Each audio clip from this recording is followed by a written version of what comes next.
Bakary Samb, directeur régional de Timbuktu Institute. Timbuktu Institute est un centre de réflexion, de recherche-action sur les questions éminemment importantes au point de vue géostratégique, au point de vue stratégique pour le Sénégal, mais aussi pour la sous-région, travaillant sur l'Afrique de l'Ouest, le Sahel, avec des bureaux à Bamako, à Niamey, mais avec un bureau régional basé ici à Dakar. L'Institut travaille sur les stratégies endogènes, c'est-à-dire comment on peut valoriser nos leviers de résilience face aux différentes menaces, mais comment aussi on pourrait voir la mitigation des solutions du tout sécuritaire pour introduire la dimension préventive dans la gestion des conflits et leur prévention.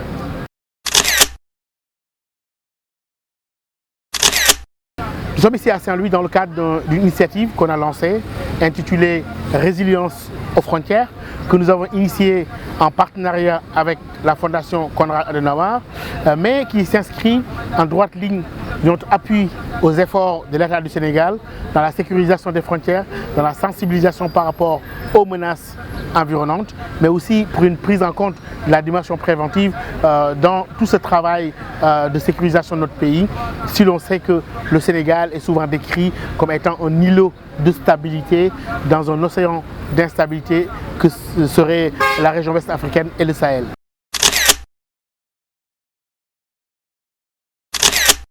Absolument, aujourd'hui quand on regarde la région du Sahel avec le Mali, le Burkina et le Niger, qu'on appelle aujourd'hui le Sahel central, notamment avec la disparition presque tacite du G5 Sahel et la montée en puissance d'une nouvelle organisation qu'on appelle l'Alliance des États du Sahel, consécutive à la mise à l'arrêt de la coopération entre ces pays et la France et l'arrivée de nouveaux acteurs comme la Russie au Sahel.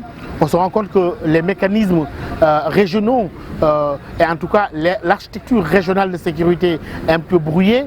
La CEDEAO n'arrive pas à jouer véritablement son rôle alors que cette organisation qui avait toute une architecture avait été privée, avait été en tout cas dépossédée de la question sécuritaire au profit du G5 Sahel pendant une décennie. Aujourd'hui, on se retrouve dans une situation où, en tout cas, notre sous-région fait face à d'innombrables défis sécuritaires, géostratégiques.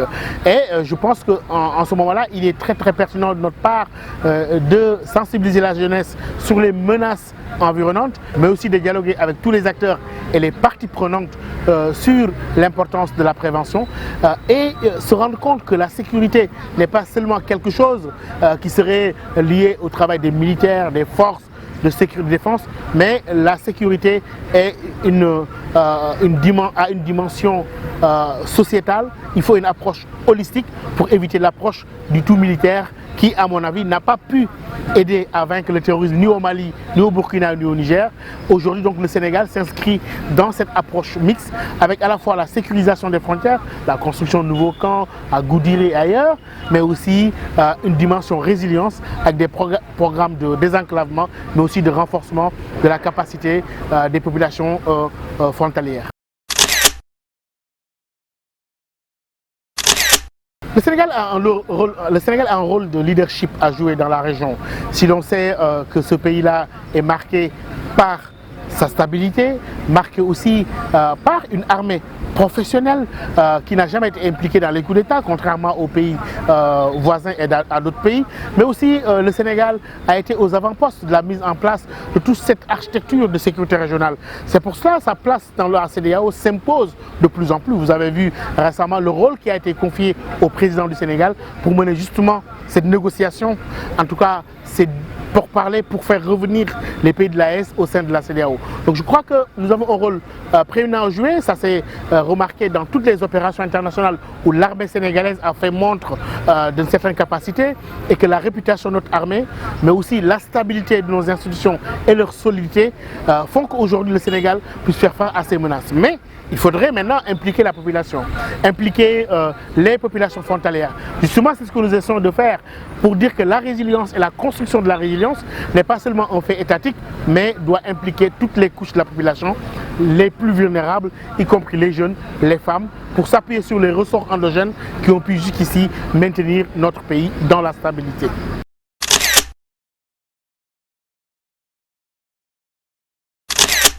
beaucoup d'émotions parce que en 92, j'étais parmi ces jeunes qui recevaient leur prix des mains du président Abdou Diouf à l'époque et ça a été un grand moment et j'étais lauréat à partir de Saint-Louis, à partir de mon lycée, le lycée Charles de Gaulle qui est en face de moi et je me rappelle très bien que sur une discipline qui était l'arabe, j'étais le seul candidat de la région de Saint-Louis et j'ai eu le premier prix, mais aussi en langue française aussi. Je crois que c'est un grand jour et que nous devons cultiver l'excellence, motiver ces jeunes-là pour leur faire comprendre que nous sommes dans un monde de savoir. Nous allons dans un monde où il y a une concurrence, une compétition, de sorte que c'est un enjeu civilisationnel aujourd'hui. Nos ressorts, nos connaissances doivent être mobilisés, doivent être aussi positionnés sur ce grand marché des biens symboliques sur lequel si aujourd'hui notre offre en matière spirituelle, en matière philosophique n'est pas positionnée sur ce marché des biens symboliques, eh bien nos enfants risquent de consommer d'autres offres. Donc c'est un enjeu civilisationnel et je crois que comme le disait Cheikh Anta Diop, cette nouvelle génération pourra s'armer de science pour faire face aux défis du monde contemporain et aller vers plus de souveraineté de notre continent et l'affirmation de l'Afrique qui n'est pas seulement, comme on dit, le continent de l'avenir, mais le continent du présent.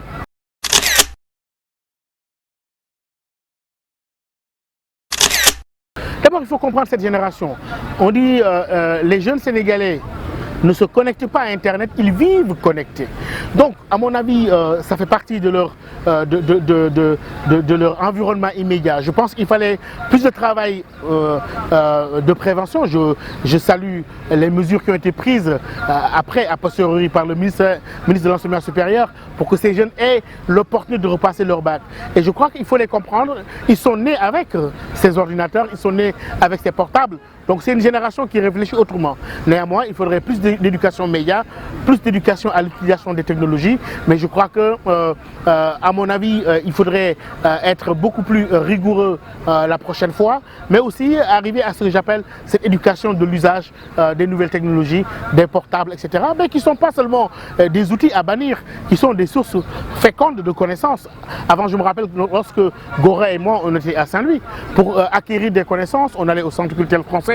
Aujourd'hui, nos jeunes ont à portée de main sur leur portable toutes les connaissances du monde avec le numérique. Il ne faudra pas aussi rater cette opportunité-là, mais je pense que dans toute chose, il faut de l'équilibre et de la modération. Je pense que je suis très heureux que cette initiative Résilience aux frontières soit là à Saint-Louis pour plusieurs choses. D'abord, pour des raisons personnelles, hein, la ville de Saint-Louis qui symbolise pour moi une ville d'acquisition de la connaissance, du savoir. La ville de Saint-Louis qui plonge ses racines dans l'histoire profonde de ce pays, qui a reçu la première mosquée, la première cathédrale, qui a reçu les premiers oulémas. Ici, il y avait l'école des fils des chefs. Et donc, je pense que fleuron de l'Afrique occidentale française, c'est une ville très symbolique.